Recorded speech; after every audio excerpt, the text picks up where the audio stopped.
বাংলাদেশ কোনো টুর্নামেন্টে গেলে সবচেয়ে বেশি খুশি হয় ক্যালকুলেটর ব্যবসায়ীরা। এই সময়টাই ক্যালকুলেটর ব্যবসায়ীদের মুখে হাসি ফোটে। টাইগারদের ক্রিকেট এতটাই জটিল সমীকরণে পড়ে যায়, খালি মাথা দিয়ে সেটার হিসাব মেলানো একেবারে অসম্ভব। রান রেটে কে এগিয়ে থাকলে ওই দলটা হারলে কি হবে, কোনো ম্যাচ না জিতলেও কি পরের রাউন্ডে যাওয়া যাবে, এমন অনেক হিসেব সামনে চলে আসে। এসব ইকুয়েশন মেলানোর জন্য ক্যালকুলেটরের বিক্রি কয়েক গুণ বাড়ে। বিক্রি বেড়ে যায় প্রেশার মাপার যন্ত্রেরও। সহজভাবে জিততে যাওয়া ম্যাচটা টাইগাররা যখন কঠিন করে তোলে, তখন অনেকের প্রেশার লাফিয়ে লাফিয়ে বাড়ে। সুস্থ স্বাভাবিক একজন মানুষও বাংলাদেশের খেলা দেখে যে কোনো সময় অসুস্থ হয়ে যেতে পারে। ফার্মেসিগুলোও বসে থাকে না। অ্যান্টাসিড, ঘুমের ওষুধ, প্রেশার কমানোর ট্যাবলেট সব সেলফ খালি হয়ে যায়। কারণ খেলোয়াড়দের ভুলে যাওয়ার সবচেয়ে ভালো উপায় হলো ওষুধ খেয়ে ঘুমিয়ে পড়া। কিন্তু এই ভুলে থাকাটা শুধু পরবর্তী ম্যাচ পর্যন্তই দীর্ঘ হয়। লজ্জা শরমের মাথা খেয়ে আবার সবাই টিভির সামনে বসে যায়। এবার আসি টিভি চ্যানেলগুলোতে। খেলোয়াড়রা ব্যাট বল সামলাক আর না সামলাক, বিজ্ঞাপনদাতারা কিন্তু দারুণ সামলায়। প্রতিটা ওভারের পর বিজ্ঞাপনে ভরে যায় টিভি স্ক্রিন। তাও সাধারণ কোনো বিজ্ঞাপন না,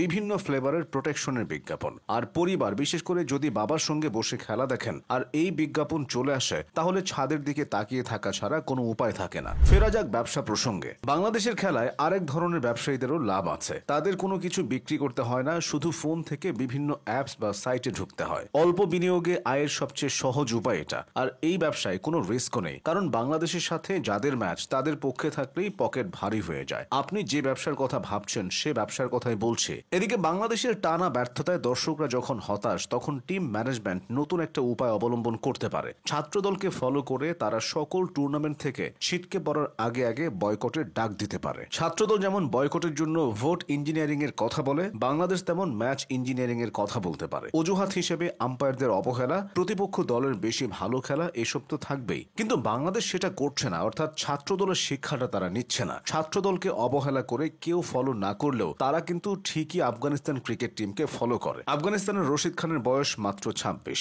ছাত্রদলের রাকিব চাচ্চুর বয়স এখন পর্যন্ত মাত্র 37। আফগানিস্তানের মোহাম্মদ নবী মাঝ বয়সেও ক্রিকেট খেলছেন। ছাত্রদলের অনেক নেতা মাঝ বয়সেও ছাত্র রাজনীতি করছেন। এদিকে বিএনপির সঙ্গে মিল আছে ভারতীয় ক্রিকেট টিমের। নির্বাচনে জিতবে বলে বিএনপি কাউকেই গোনায় ধরছে না। তেমনি ভারতও নিজেকে সর্বে সর্বা ভেবে বসে আছে। পাকিস্তানকে হারিয়ে তারা হ্যান্ডশেকটা পর্যন্ত করেনি, যা নিয়ে দুদেশের ভক্ত সমর্থকদের বিরাট ঝামেলা। এই ঝামেলা মেটানোর জন্য যার বাইরে থাকার কথা ছিল সেই তৌহিদ আফ্রিদি এখন জেলে, তাই বিবাদ মীমাংসার সম্ভাবনাও কম। দীর্ঘদিন ধরেই এশিয়া কাপ আয়োজন ও এতে ভারতের অংশগ্রহণ নিয়ে উত্তেজনা চলে আসছে ক্রিকেট আঙ্গনে। মূলত ভারত অন্যান্য বড় টুর্নামেন্টের মতো এশিয়া কাপ নিয়ে সিরিয়াস না। ভারত চাইলে এশিয়া কাপে মূল দলকে রেস্ট দিয়ে অন্য একটা দল পাঠাতে পারে। সে দলটা গঠিত হবে আওয়ামী লীগ ও ছাত্রলীগ নেতাদের নিয়ে। এমনিতেও দলটির নেতারা দীর্ঘদিন ধরে ভারতে আছে, অনেকে আছে পরিবার নিয়ে। সেখানে হয়তো তারা বংশ বিস্তারও করছে। জন্মসূত্রে ভারতীয় হওয়ার ফলে ভবিষ্যতে তারা ভারতীয় ক্রিকেটেও যোগ দিতে পারবে। তবে বাংলাদেশ দলের তেমন কোনো সম্ভাবনা নেই। কোচ ফিল সিমন্সকে মাসে 30 লাখ করে টাকা দিয়েও খুব একটা লাভ হচ্ছে না, যেন তার থাকা আর না থাকা একই কথা। তারেক রহমান চাইলে বাংলাদেশ দলের দায়িত্বটা নিতে পারে। যে ভিডিও কনফারেন্সের মাধ্যমে একটা সংগঠন চালাতে পারে, একটা দল চালানো তার কাছে কঠিন কিছু হবে না।